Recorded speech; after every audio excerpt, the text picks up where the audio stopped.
नमो सिद्धाणं नमो आयरीयानं नमो वज्रायानं नमो लोहे सव्यसाधूनं इस भवतरुका मूलिक जानहु मिथ्या भाव ताको कर निर्मूल अब करिए मोक्ष उपाय। मोक्ष मार्ग प्रकाशक 7वां अध्याय, पेज नंबर है 208। यहाँ चर्चा चल रही है केवल निश्चयाभास के अवलंबी जीव की प्रवृत्ति कैसी होती है। माने शास्त्र में पढ़ा है कि आत्मा सिद्ध समान शुद्ध है, ऐसा मानकर एकांत में चिंतवन सा करता है। और जैसे कोई स्वप्न में मैं राजा बन गया ऐसा सपना देखकर आनंदित होता है, उसी प्रकार ये भी आनंद सा मानता है। ठीक है। फिर इसमें समय सार के कुछ कलश बताए कि अगर तू सच में भेद ज्ञानी हुआ हो, सम्यक ज्ञानी हुआ हो, तो तुझे रागादि मिटने का उपाय होना चाहिए। लेकिन तुझे रागादि तो बुरे लगते ही नहीं, और उसके मिटने का उद्यम कहाँ से होगा। अब पेज नंबर 208 पे देखो। फिर यहाँ ये बताया कि निठल्ला होकर जैसे तैसे काल गंवाता है। फिर पेज नंबर 209 पे देखो कि जो वैराग्य जिसको वैराग्य मानता है, तो जैसे कहीं कोई आरती मानकर उससे विरक्त होता है, तो उसी प्रकार ये संसार के काम काज से अरति मानकर विरक्त हुआ और उसको वैराग्य मानता है। और ज्ञान किसको मानता है कि बस जैसा शास्त्र में पढ़ा, अपने को मैं सिद्ध समान शुद्ध हूं, ऐसा बार बार विचार करके अपने को ज्ञानी मानता है। तो कहते हैं भैया, ये ऐसा ज्ञान और वैराग्य तो कषाय गर्भित है। वीतराग रूप उदासीन दशा होने पर जो निराकुलता होती है, वह सच्चा आनंद ज्ञान वैराग्य ज्ञानी जीवों के चारित्र मोह की हीनता होने पर प्रकट होता है। फिर ये बताया, वह व्यापार आदि क्लेश छोड़कर यथेष्ट भोजन आदि द्वारा सुखी हुआ प्रवर्तता है और अपने को कषाय रहित मानता है। परंतु इस प्रकार आनंद रूप होने से तो रौद्र ध्यान होता है कि विषयों में आनंद मनाना, ये विषयानंदी रौद्र ध्यान है। ठीक है ना। जहां सुख सामग्री छोड़कर दुख सामग्री का संयोग होने पर संक्लेश ना हो, ठीक है, राग द्वेष उत्पन्न ना हो, उसका नाम है निकषाय भाव। ठीक है। नहीं तो अनुकूलता में तो सभी सुखी से नजर आते हैं, लेकिन प्रतिकूलता भी आए उसमें कषाय मान ना हो। हुँ?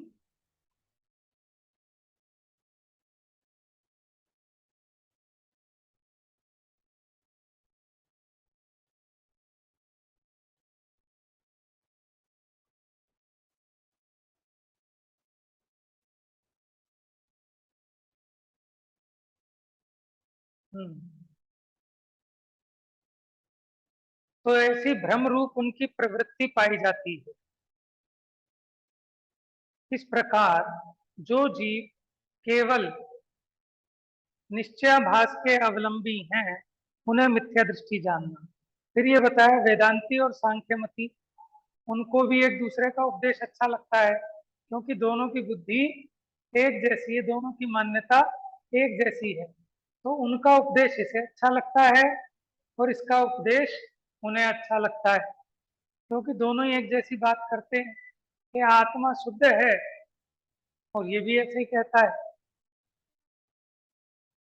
फिर उससे नीचे के पैराग्राफ में कहा था, उन जीवों को ऐसा श्रद्धान है कि केवल शुद्धात्मा के चिंतवन से तो संवर निर्जरा होती है और मुक्तात्मा के सुख का अंश प्रकट होता है। जीव के गुणस्थान आदि अशुद्ध भावों का और अपने अलावा अन्य जीव पुद्गल आदि का चिंतन करने से आश्रव बंद होता है, इसलिए अन्य विचार से परान्मुख रहते हैं। कोई और अन्य विचार नहीं करना, बस ये विचार करना कि मैं शुद्ध हूँ, बुद्ध हूँ। क्यों कि ऐसा विचार करने से तो संवरण निर्जरा होंगे, और मैंने अगर गुणस्थान का, मार्गणा का, इनका ज्ञान करूंगा तो आश्रव बंद होंगे, ऐसी उसकी मान्यता है निश्चयाभासी। तो ये भी सच्चा श्रद्धा नहीं है, क्योंकि शुद्ध द्रव्य का चिंतन करो या अशुद्ध द्रव्य का या पर द्रव्य का, यदि वीतरागता सहित भाव हो तो संवरण निर्जरा है, और जहां रागादि भाव हो वहां आश्रव बंद है। यानी संवरण निर्जरा और बंद का संबंध स्व को जानने या पर को जानने से नहीं है, उसका संबंध किससे है कि रागादि से बंद होता है और वीतराग भाव से संवरण निर्जरा मोक्ष होते हैं।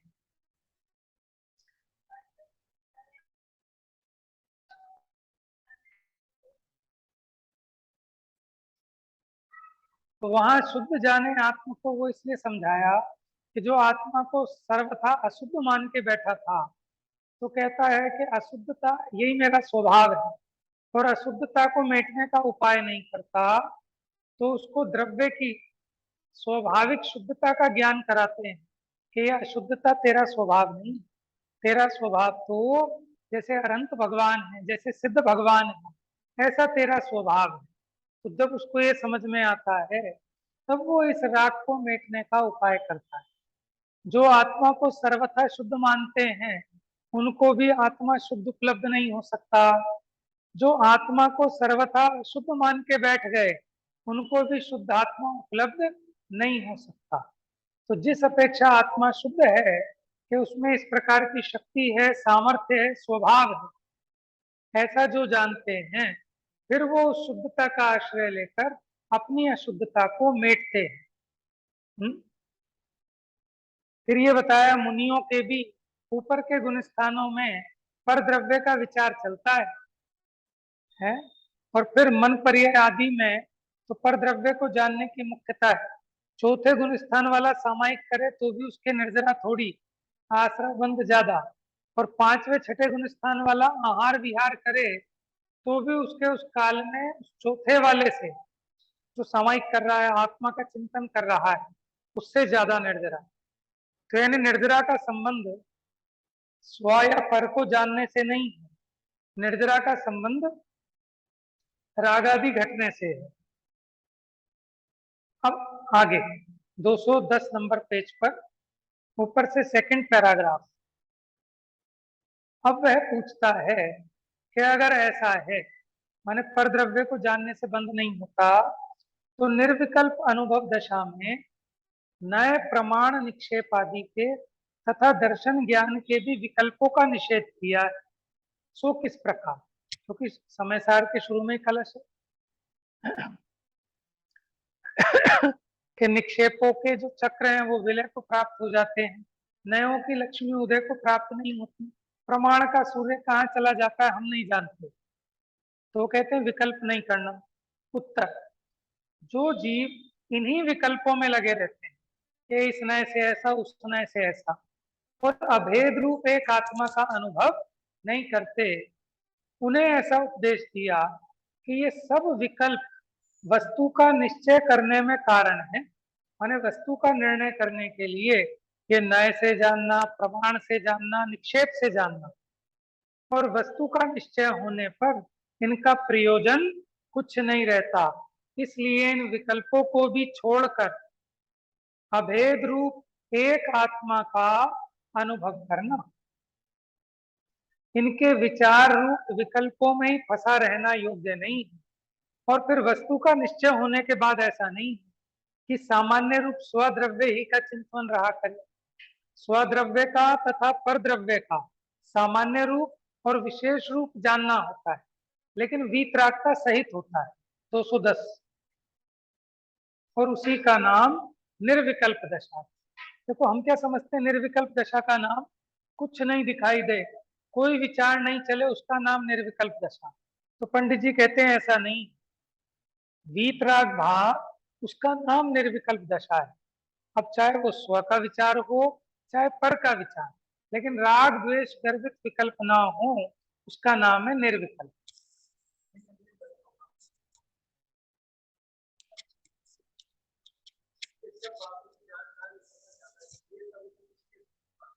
हाँ,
बराबर।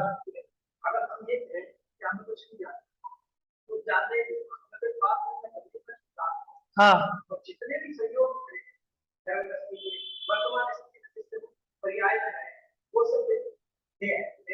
बराबर।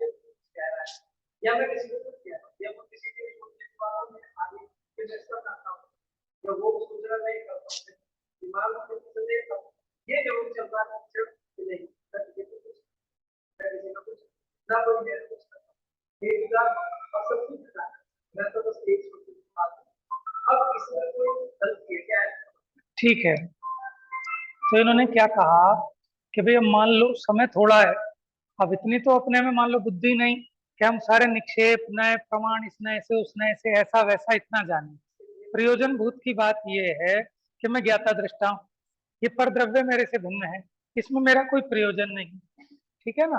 तो अब बात ठीक है, लेकिन ये जो बात आप कह रहे हैं, क्या इस बात का निर्णय पूर्वक कह रहे हैं या खाली सुनने से कह रहे हैं? देखो क्या है। हाँ, हाँ, बराबर। तो इसमें इसमें सब आ गया। जब भी कोई निर्णय होता है उसमें निक्षेप नए प्रमाण सब आ जाते हैं, भले ही आप उसके नाम नहीं जानते। जो त्रियंश है वो इनके नाम नहीं जानते, नयों के, निक्षेप के, प्रमाण के, लेकिन निर्णय हुआ ना। जब भी किसी चीज का निर्णय होता है तो उसमें सब बात गर्भित होती है। लेकिन अब क्या है कि जीव इस संबंध में अज्ञानी है अनादिकाल से, आत्मा के संबंध में। तो राजमार्ग तो यही है। आप मुझे बताओ, आज के टाइम में अगर कोई ऑटो रिपेयरिंग करना सीखे तो उसके लिए भी इतनी किताबें हैं, उसका भी एक कोर्स है। और पहले कैसे सीखते थे, उस्ताद जी के साथ लगे लगे ऐसे ही सीख गए। समझ में आया? लेकिन राजमार्ग क्या है? अब आईआईटी में एडमिशन लिया, ऑटोमोबाइल इंजीनियरिंग कर रहा है लड़का, काम तो वही सीखना है उसको कि इस पार्ट का क्या फंक्शन है, उस पार्ट का क्या फंक्शन है, उसको अपनी भाषा में पता है। लेकिन उसने भी निर्णय किया है, जो उस्ताद जी के साथ रह के सीखा है, भले ही वो उसके नाम ना जानता हो लेकिन काम जानता है। और ये पहले नामादिक सीखता है, जो कोर्स से पढ़ रहा है, किताबों से पढ़ रहा है। ये कैसे सीखता है कि पहले नाम सीखे, फिर उनके लक्षण सीखे, फिर वो बाद में उसका प्रैक्टिकल होता है, फिर उसको दी जाएगी एक मशीन, उसको जोड़ तोड़ प्रैक्टिकल कर, तब सीखेगा। तो देखो दो दशाएं टोडरमल जी ने लिखा कि राजमार्ग तो यही है कि अगर आपको कोई भी विद्या सीखनी है कि पहले उसके नाम सीखे, उसके लक्षण जाने, ठीक है, फिर विचार करे कि ऐसा लगाएं तो क्या होता है, ये पुर्जा यहां से दबाएं तो क्या होता है, फिर उससे इसको प्रमाण होता है उस चीज का। राजमार्ग तो ये है। लेकिन अगर मान लो कदाचित ये नहीं होता, जैसे त्रियंग चादिक है, उनको क्या होता है कि या तो पूर्व भव का कोई संस्कार होता है, या वो देखकर ये दुखरूप भाव है, ये सुखरूप भाव है, तो दुखरूप भाव है छोड़ने लायक है, सुखरूप भाव उपादेय है। निर्णय उसको भी हुआ, उसको भी सब हुआ कि कौन बात किस अपेक्षा से, जैसे हमने कहा अब तो ज्ञाता दृष्टा है, तो आप कैसे कहते हो ज्ञाता दृष्टा है? कि पहले हमने शास्त्र में से सुना ना, कहीं कहीं पढ़ा, सुना है, डायरेक्ट तो ऐसे नहीं हुआ, तो हमने वो प्रोसीजर फॉलो किया है, हमने पढ़ा है, फिर आपने उसका निर्णय भी किया। अब निर्णय करने में कैसे किया कि भाई पहले मुझे ऐसा लगता था कि मैं नोट कमाने वाला हूं, लेकिन नोट कमाने के काल में भी मैं तो जान रहा था, ज्यादा हुई तो इच्छा ही तो कर रहा था, और उस इच्छा से दुख हो रहा था। और ये नोट का ना जाना, ये तो पुण्य कर्म के उदय निमित्त है, बाकी उस नोट की योग्यता जब तक यहाँ आने की यहाँ टिकता है। आज ही पेमेंट आई 20 लाख रुपए की, कितने में इनकम टैक्स वाले आ गए छापा मारने, 20 की जगह 50 चले गए। तो समझ में आया कि अपने चाहने से पर द्रव्य का कुछ नहीं होता। तो आपने किया ना, परीक्षा की, उसका लक्षण जाना, ये सारा प्रोसीजर में हुआ है, तभी आपको ये निर्णय बनता है कि मेरे कमाने से पैसा नहीं आता, मेरी इच्छा करने से वस्तु का परिणमन नहीं होता। आपने पूरा इसका काम किया है, तब जाके जीव को ये निर्णय बनता है कि भैया मैं तो जानने देखने वाला हूँ, क्योंकि जानना देखना हर समय फीलिंग में आ रहा है कि जान रहा हूँ, देख रहा हूँ। हाँ, इच्छा का भाव होता है, लेकिन वो दुखरूप भाव है।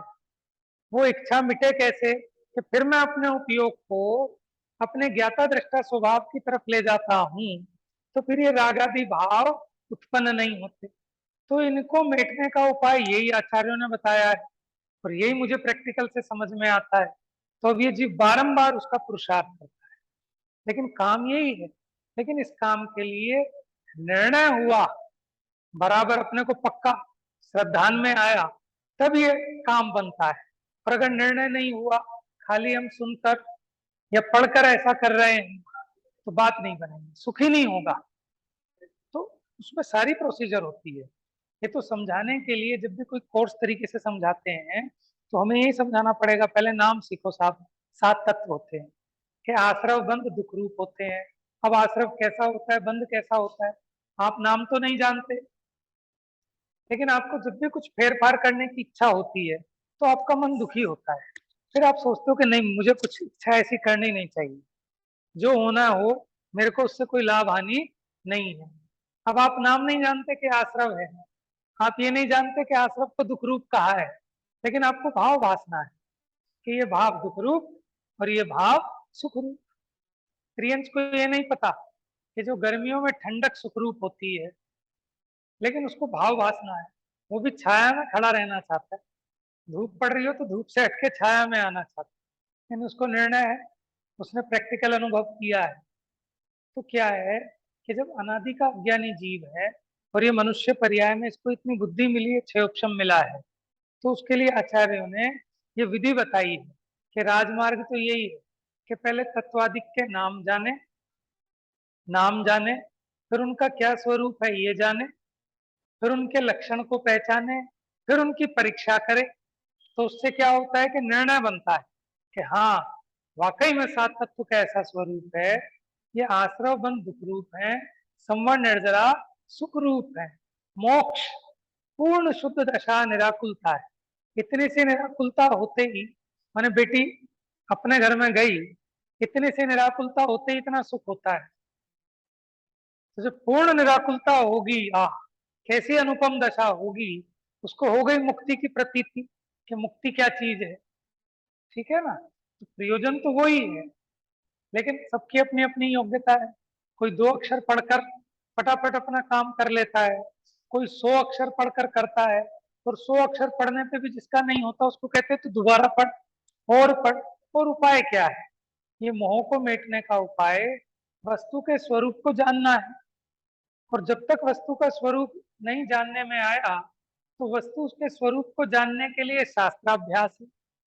अब कोई शास्त्राभ्यास में उलझा रह जाए और वस्तु के स्वरूप का निर्णय ना करे, तो उसका काम होने वाला नहीं है। तो इसलिए मनुष्य पर्याय की मुख्यता से शास्त्राभ्यास की विशेष प्रेरणा देती है कि अपने उपयोग को बाहर से हटाकर यहाँ लगाएगा, तो यहाँ बारंबार तेरे को अपने स्वरूप की भाव भासना का निमित्त मिलेगा।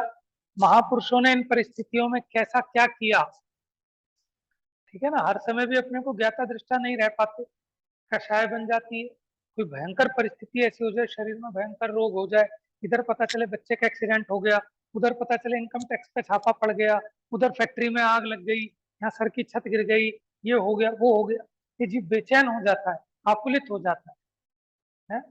परिस्थितियां हैं। तो उस निरंतर शास्त्राभ्यास के माध्यम से कि ऐसी विपत्तियां तो महापुरुषों पे भी आई, तब उन्होंने कैसे भेद ज्ञान से जीता, तो वो चीजें कई बार स्थूल होता है उपयोग, कभी सूक्ष्म होता है। हर समय एक तरह का भेद ज्ञान काम नहीं करेगा। कभी महापुरुषों की याद आके आपको ढांढस बंधेगा, कभी आपका उपयोग थोड़ा बढ़िया है तो वहां ज्ञाता दृष्टापने की भी बात चलेगी। तो इसलिए हमेशा अकेली तलवार से युद्ध नहीं होता, बाण भी रखने पड़ते हैं। कोई दूर है दुश्मन तो उस पर तीर कमान चलाना पड़ेगा, पास में है तो तलवार चलानी पड़ेगी। कभी इतनी पास होता है कि तलवार भी चलाने की गुंजाइश नहीं तो घूसा ही चलाना पड़ेगा। तो इसलिए जो मोक्ष मार्ग का साधक जीव है वो चारों नियोगों के माध्यम से अपने भीतर में अपने आप को ऐसा तैयार रखता है कि कैसी भी विषम से विषम परिस्थिति हो कि मैं अपने उस स्वरूप से च्युत ना हो, और उसका फायदा भी दिखाई देता है।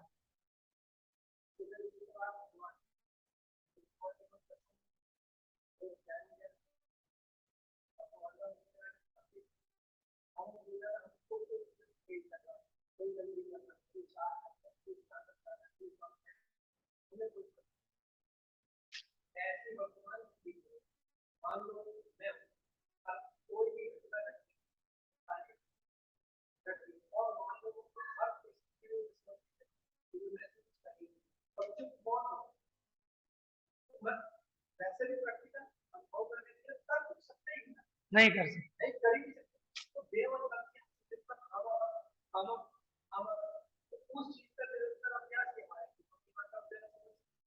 हाँ, तो पक्का होता है ना। हाँ,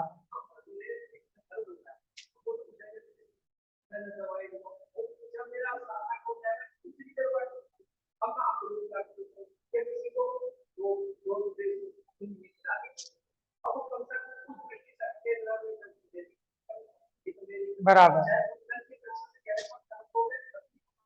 हम्म, सही बात।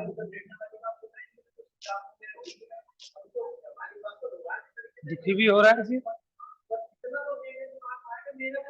अब उसमें ये दिमाग में आना चाहिए कि जो पेट दर्द हो रहा है, ये पेट दर्द से दुखी हो रहा है कि इसमें मोह है, इसमें राग है, उस राग से दुख हो रहा है। तो ये भेद विज्ञान है।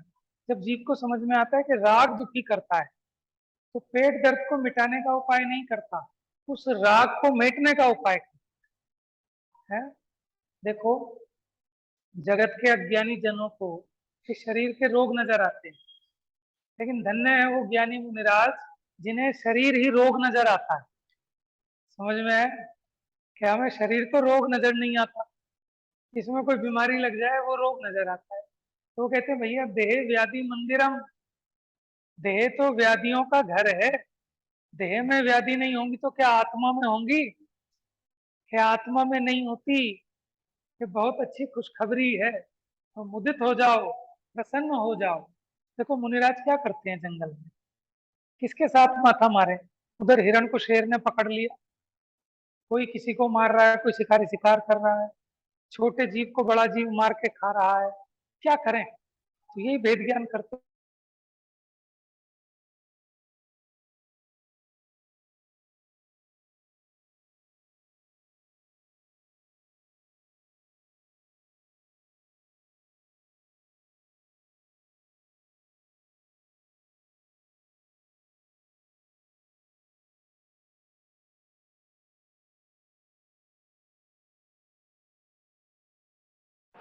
बड़ा प्रॉफिट कमाया, तो छोटा भाई क्या कहता है कि मैं भी यही काम करूंगा जिसमें बहुत प्रॉफिट है, कोई नुकसान नहीं है।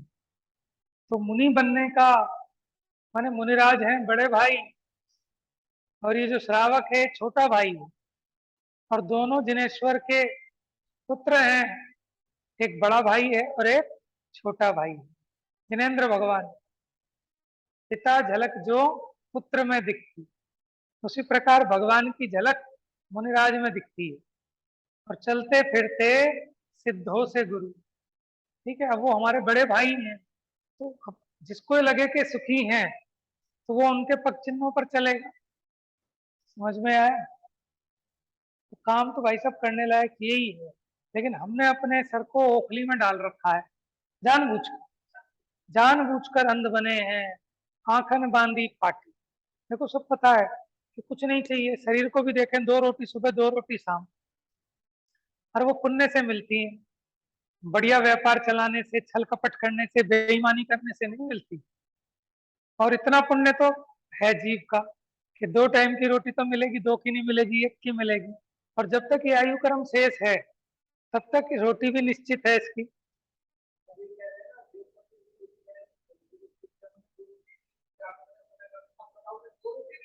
बताओ, समझ में आया? और देखना, अमीर आदमी खाता है 1 रोटी, वो भी सूखी, और गरीब आदमी खाता है ऐसे रोटे मोटे मोटे, वो भी 8-8। अब बताओ, समझ में आया? तो इन बातों में कुछ नहीं है। जीव को ये समझ में आए तो ये सब झंझट छोड़कर परिग्रह पोट उतार सब लीनो चारित पंथ। आगे क्या है? निज स्वभाव में वज्र नाभि निर्ग्रंथ। चक्रवर्ती थे और उन्होंने सब परिग्रह छोड़कर, क्योंकि समझ में आ गया भैया आनंद यहाँ नहीं है, आनंद तो यहाँ है, हम तो बिना मतलब फंसे हुए हैं। आज समझ लो और 10-20 साल में समझ लो, या किसी अगले भाव में समझ लो, लेकिन समझना यही पड़ेगा। जितने भी ज्ञानियों को समझ में आ गया, जितना जल्दी समझ में आ गया उतना जल्दी चले गए, छोड़ के मुक्त हो गए हैं। मल्लीनाथ भगवान, नेमिनाथ भगवान, उन्हें विवाह के समय ही समझ में आ गई बात अच्छे से। समझ में तो पहले ही सही थी, लेकिन अभी वो चारित्र मोह का उदय था, तो चारित्र मोह का उदय ढीला पड़ गया, तो उस बंधन को तोड़ के चले गए कल्याण करने। आदिनाथ भगवान बुढ़ापे में गए। बुढ़ापा इस सेंस में कि 84 लाख पूर्व की आयु थी, 83 लाख पूर्व में वैराग्य है। तो हम तो कैलकुलेशन अपने हिसाब से कर रहे हैं, वैसे तो बूढ़े होते नहीं वो। समझ में आया? चक्रवर्ती भरत भी ऐसे ही, 77 लाख पूर्व तक तो उनका युवा काल था, कुमार काल, 77 लाख पूर्व तक। उसके बाद वो दिग्विजय आदि के लिए निकले। फिर 83 लाख पूर्व में उन्हें भी केवल ज्ञान हो गया। 84 लाख की थी भरत चक्रवर्ती की। अच्छा, मैं भूल रहा हूँ फिर।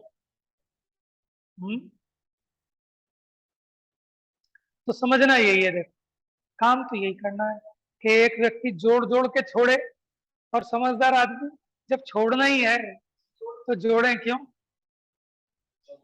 समझ में आया? उतना टाइम खराब करें, पाप करें,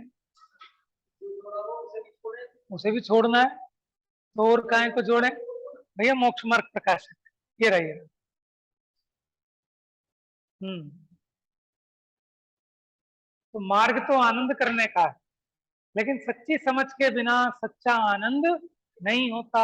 बस अपने को अपनी सावधानी रखनी है कि कहीं ऐसा ना हो कि मैं अपने आप को स्वयं छल रहा हूं।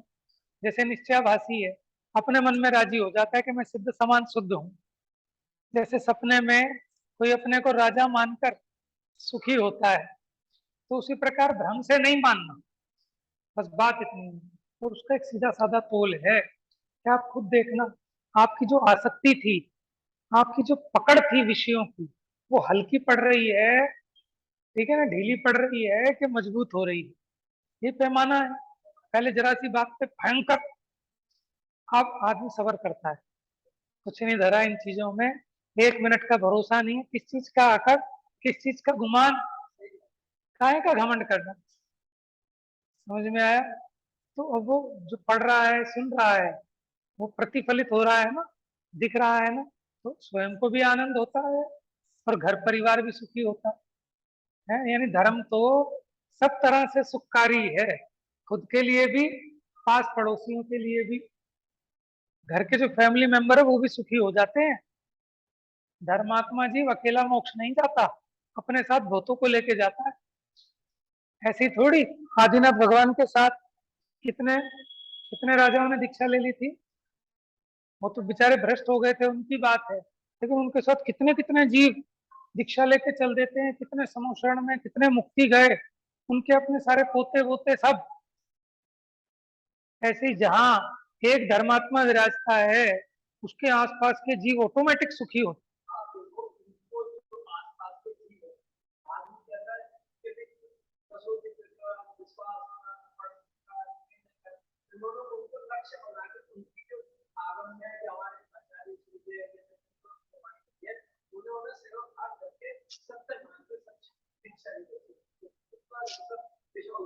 भरोसा, विश्वास के सबसे समझदार पुरुष हैं। अगर ये गए तो कुछ फायदे का ही सौदा होगा। समझ में आया? हाँ हाँ, आज्ञा प्रधानी से भी काम होता है। आज्ञा विचे धर्म ध्यान कहा है। ठीक है, कोई कोई जीव ऐसे हैं कि भगवान की आज्ञा ऐसा मानकर ही उस मार्ग में लगते हैं, और उसकी भाव वासना होती है, आनंद होता है, उनको भी मोक्ष की प्राप्ति होती है। कोई जीव ज्यादा खोजी बुद्धि का होता है, तो वो परीक्षा प्रधानी होता है, वो परीक्षा करके निर्णय करे। हमारा तो माल सच्चा है, हम तो ये कहते ही नहीं कि परीक्षा मत करो भैया, हम पे भरोसा नहीं है कि ना। यहाँ तो आचार्य कहते हैं आज्ञा प्रधानी से परीक्षा प्रधानी को महान कहा है, क्योंकि कदाचित आज्ञा प्रधानी आज भगवान ऐसा कह रहे हैं तो ऐसा मान रहा है, कल को कोई मायावी भगवान का रूप बना के आए और कहे हिंसा में धर्म होता है, तो वो हिंसा में धर्म मान लेगा। लेकिन जिसने परीक्षा करके माना होगा, वो स्वयं साक्षात तीर्थंकर भी आके कहें कि हिंसा में धर्म है, तू परद्रव्य का कर सकता है, तो भी वो मानने को राजी नहीं। जैसे समंत भद्राचार्य स्वयंभू स्तोत्र लिखा, उन्होंने कहा भगवान आपकी सौ इंद्र सेवा करते हैं, इसमें क्या आश्चर्य है? आपका गमन आकाश में होता है, इसमें क्या, पक्षी भी आकाश में उड़ते हैं। और ये विभूति चमर वगैरह ये तो देवों के भी देखी जाती है। मैं इस कारण आपको नमस्कार नहीं करता, मैं तो आपको इसलिए नमस्कार करता हूँ जो अन्य बुद्ध ब्रह्मा विष्णु महेश आदि देव आदि किसी में नहीं पाए जाते, ऐसी जो वीतरागता है आप में, मैं उसके लिए आपको नमस्कार करता हूँ। समझ में आया? परीक्षा प्रदानी की स्तुति देखो। क्या हुआ? चलिए देखिए, तो गजब है, आचार्य ने इतनी बढ़िया बढ़िया चीजें लिख दी हैं, हमें फुर्सत नहीं है पढ़ने की।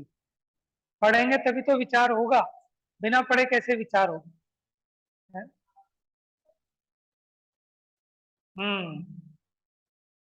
तो कहते हैं अगर वस्तु का निर्णय हो गया तो फिर इन विकल्पों में फंसे रहना योग्य नहीं। जैसे हमने आपको कहा कि भाई सब अरब के घोड़े, सब क्या घोड़े होते हैं, ठीक है, तो अभी आपने जब तक प्रत्यक्ष नहीं देखे तो आपको उसके बारे में जिज्ञासाएं उठेंगी कि अच्छा उनकी हाइट कितनी होती है, उनकी गर्दन पे बाल कितने लंबे होते हैं, उनकी रफ्तार कितनी होती है दौड़ने की, कैसे रंग के होते हैं।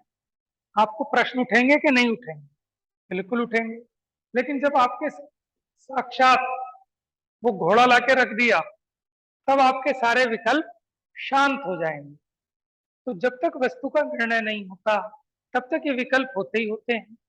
और जब विकल्पों के द्वारा वस्तु का निर्णय हो जाता है, अब उन विकल्पों के उत्पन्न होने की कोई गुंजाइश नहीं रहती।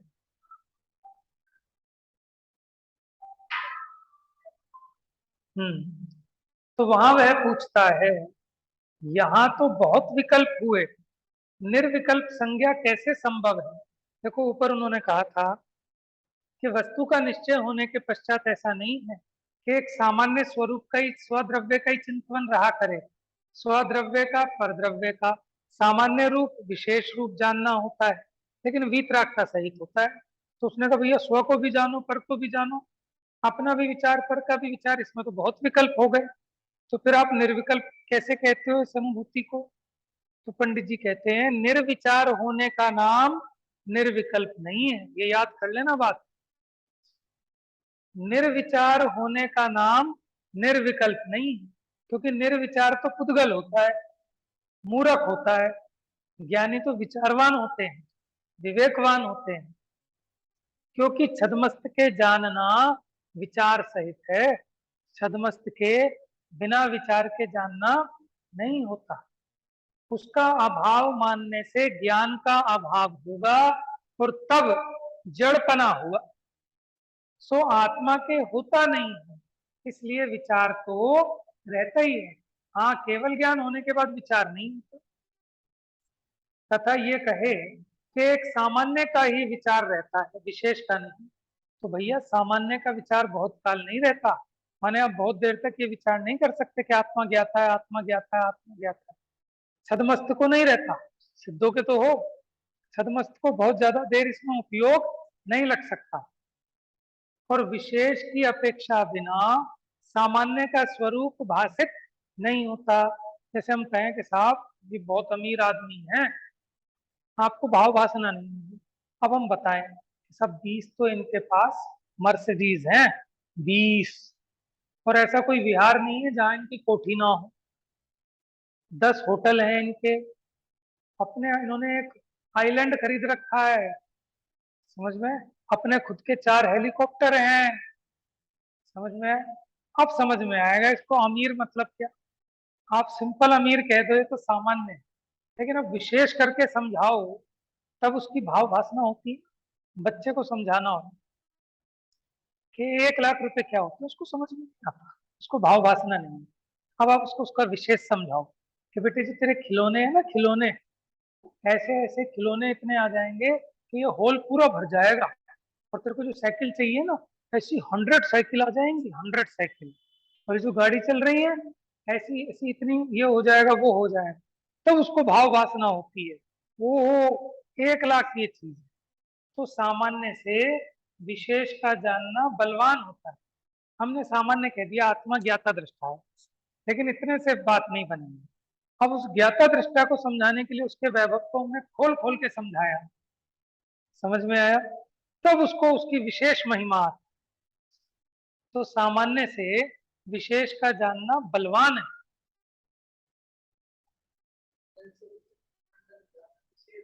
हाँ, सिद्ध सामान्य से तो कह दो आप सिद्ध भगवान अशरीरी अनंत गुणों के धनी है। अब उन अनंत गुणों का स्वरूप कुछ बताओ, ठीक है ना, कैसे हैं भगवान। अब एक एक जब गुण का स्वरूप बताया जाता है तब इसको समझ में आता है, गजब है। मैं तो कहते हैं विशेष की अपेक्षा बिना सामान्य का स्वरूप भाषित नहीं होता। तथा ये कहे कि अपना ही विचार रहता है, पर का नहीं। तो पर में पर बुद्धि हुए बिना अपने में निज बुद्धि कैसे आए। कि अपना विचार भी उसको तभी सच्चा हो सकता है जब उसको पर में परपना आए, तभी स्व में स्वपना आ सकता है। समय सार में ऐसा कहा है, भाव येद भेद विज्ञान मद छिन्न धारया तावत्यावत् पराच्युत्वा ज्ञानम ज्ञाने प्रतिष्ठते। 130 नंबर कलश में कहा कि भेद ज्ञान को कब तक भाना, कि जब तक पर से छूटकर ज्ञान ज्ञान में स्थित ना हो जाए। माने खाली सम्यक दृष्टि होने के लिए भेद ज्ञान है कि नहीं, जब तक केवल ज्ञान ना हो जाए। सम्यक दर्शन के बाद भी निरंतर भेद ज्ञान ही करना है कषाय को जीतने के लिए। तो जब इसलिए भेद ज्ञान छूटने पर तो उसने शंकाकार ने बात कही, देखो इसमें लिखा कि भेद ज्ञान को तब तक भाना जब तक पर से छूटकर ज्ञान ज्ञान में स्थित ना हो जाए।